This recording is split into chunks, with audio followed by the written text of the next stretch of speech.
Your words and actions and their effects fit a pattern consistent with your self-concept and your dominant goals. That means that you can be in a conversation and you'll have this impulse to say something. And you'll say it and it'll turn out to be exactly the right thing.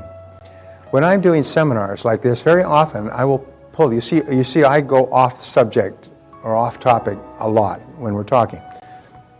Almost invariably the reason is because there's somebody in the audience who needs me to go off topic. So I'll give an example that may not be relevant to a lot of people, and people will come up to me in the hallways later and say, "That changed my life. I'm glad you said that. I had no idea." And it was for that person. I'm getting a vibration, and I just give an example or a story or an experience, and I say, that was for me. That was just for me. Many of you may have had that experience already. I said something, and you said, "That was aimed at me. That's aimed at my situation." And so that's why this seminar is what we call fluid within structure. The structure is what is written down, but all the rest of it is fluid and flowing and changing continuously. Sometimes you'll have an impulse to say something, and something will tell you, "Don't say anything. Don't say anything." And so you just sit silently, and it'll turn out later that it was very wise that you said nothing. Sometimes I've seen in a conversation where I wanted to say something to show how smart I was, and the other person is talking, and I'm just waiting, I want to say, and then I say, "Wait a minute." I never get a chance to say what I want to say because this person or other people keep talking. Maybe I'm not supposed to say anything. And so I stop trying to say something, and later I realized I wasn't supposed to say that. If I had said it, it would have caused problems. So therefore, trust your intuition. If it tells you to speak, speak. If it tells you not to speak, don't speak. If it tells you to turn on this corner or to go into this store or to pick up this book. I've had people, I can tell you, Earl Nightingale used to be the greatest voice in American radio. He did more than 1,000 versions or segments of what was called Our Changing World. He was on 600 radio stations, and he made millions of dollars. Do you know what changed his life? Is he walked into a book when he got off. He was on the USS Arizona, the ship that sunk in Pearl Harbor. He was one of the few survivors, and he was working away at a Joe job in Arizona, Phoenix, Arizona. He went into a bookstore, and he couldn't buy a new book. He found a used book, an old beat-up copy of Think and Grow Rich.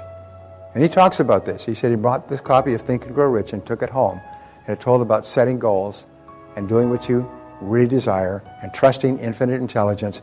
And he'd always wanted to be in radio.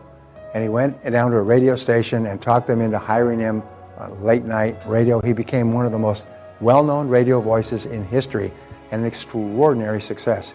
He said it was because walking into that bookstore and finding that one tattered book in the bin and taking the book home. And he just said he had an impulse to pick up the book. He said the title, Think and Grow Rich, he said, he looked at it, he said, "What a dumb title."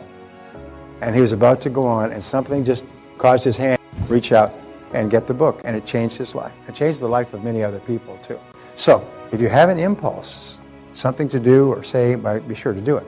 The superconscious mind explains remarkable events. First of all, it explains serendipity, which is what I just talked about in a way. It's the process of making happy discoveries.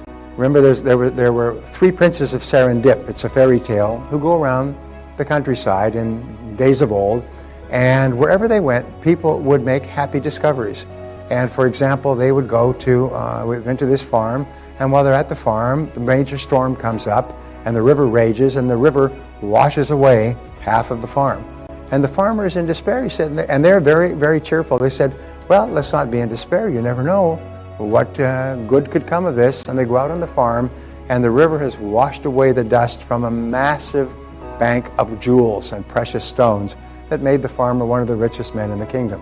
And if the flood had not come along and washed away half of the farm, they would have never found all those precious stones. You probably heard this story in Charlie Wilson's War. It's a very famous story where, and this comes from the Princes of Serendip. He tells about this old story. Is the horse, the farmer's horse gets away. The barn is open, and the horse runs away. This is in the olden days, many years ago. And the horse runs away, and they say, "Oh, what a shame, you have lost your horse." And the farmer says, "Well, it's too early to tell. There might be something good come of it." And 3 or 4 days later, the horse comes running back, and he's bringing back a whole herd of wild horses, beautiful horses. And they all come thundering back, and they manage to round them up and put them in the corral. And now the farmer has more horses than anyone else in the entire area. And these people say, boy, that's really fortunate. Got all those horses. He said, well, it's a little bit too early to tell. You never know. And then his son takes one of the horses and tries to break it. That wild horse, break it so it can be domesticated, and falls off and breaks his leg. And they said, oh, that's a terrible tragedy. Your son broke his leg. And he says, yes, but we don't know for sure yet whether it's good or bad. And then along comes the army recruiting. This is what they do. They would go through the villages and recruit every able-bodied man into the army and train them on the march to the big battle with the war that was on. And they couldn't take his son because his son had a broken leg. They said, oh, you're certainly fortunate your son had a broken leg. And yes, they do, and you never can tell. And the army went out and got into a major battle, and everyone was killed. Saved the son's life. But the whole thing was you never can tell. It might be good, it might be bad, it might be good. So this attitude, you get stuck, you go to a restaurant and the restaurant says, we've lost your reservation, you can't get in. So you can get upset or say, well, maybe it's a good idea. Maybe we should go to a different restaurant. Maybe that other restaurant will be even better. So serendipity means you're always going to find happy things happening in your life. But here's the one key to the principle of serendipity is the only people who find happy things or make happy discoveries are people looking for something. They're looking for happiness, they're looking for success, they're looking for goals, they're looking for something, and as a result, they keep making happy discoveries. Many business people who've decided to start a business and don't have any money, somebody will loan them a book, and in the book will be a principle, and the principle will be what they needed. And later on, they're wealthy, and they live in big houses on the hill, and they trace it back to that one chapter in that one book that one friend gave them when they had started off their business and they were struggling. So be open to making happy discoveries, okay? Now, the second principle, and this is really interesting, many books have been written on this, and this is all science, it's called synchronicity. A synchronicity is the process or coincidence of events in which two or three things that are totally unrelated happen simultaneously together to help you achieve your goal. So let me give you an example here. Well, then something happens. You go to work and your boss says, you've really been working hard. Why don't you take a vacation? Take a week off. Well, you were just sort of thinking about that this morning, but you say, yeah, I'd like to, but I can't afford it. And then you get an IRS check back for $3,000 for your taxes. And then your wife says, I was just talking to Susan, she works over at that travel agency, and they have this special fam trip that you can go on, and you can get 7 days and 8 days and 7 nights in Maui, and it's only $1,235. Although it would normally be vastly more. And something else happens. Now, all of these events, you see, are separate in time and space. They only have one thing that binds them together. The one thing that binds them together is your goal. So this is called synchronicity, when a series of unrelated events occur that have only one meaning, and the meaning is the goal that you set. So be alert to synchronicity in your life. It's the most amazing damn thing, and everybody here has experienced it before, but sometimes you experience it and say, wasn't that amazing? What a coincidence. I was just talking about that this morning and somebody called this afternoon. And you say, wow, isn't that interesting?